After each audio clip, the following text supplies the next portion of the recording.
Marami ang napataas ang kilay matapos mapanood ang ginawang sexy dance ng social media personality na si Antoinette Gale.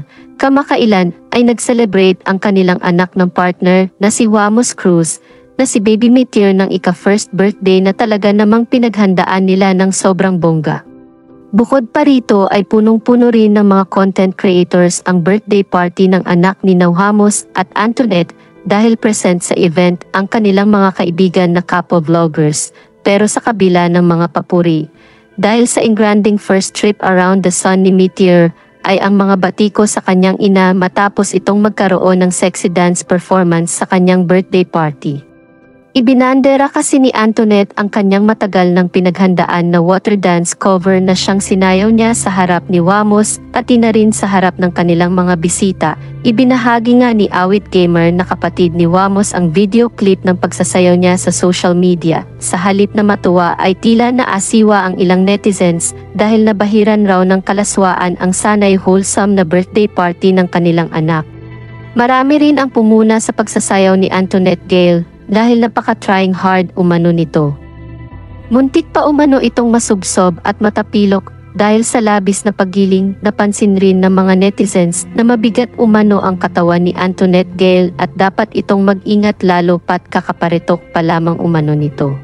Nilinaw naman ni Antoinette na ang kanyang performance ay para sa kanyang asawa at anak. Ipinahayag pa nito na ito ang una niyang pagsasayaw sa harap ng publiko. Gayunpaman, nilinaw rin ng mga bashers ni Antoinette na ang kanilang pagkadismaya ay hindi dahil sa kanyang pagsasayaw subalit hindi umano ito tugma sa okasyon. Narito ang ilang komento ng mga netizens na hindi nagustuhan ang performance ni Antoinette Gale.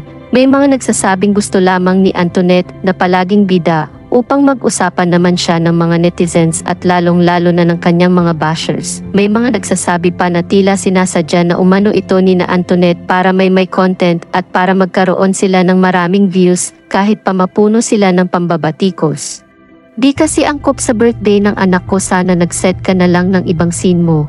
Dapat pang children's party ginawa nyo, marami pang bata nag-enjoy, hahaha. Akala ko si Antoinette may birthday. Saad ng isang netizen. Comment naman ng isa, children's party ganyan ang sayaw. Napakalaswa mo Antoinette.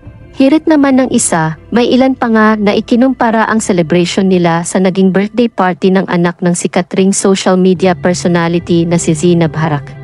Samantala, mukha namang wala siyang pakialam kahit na ano pang pambabatikos ang ibinabato sa kanya ng madlang people.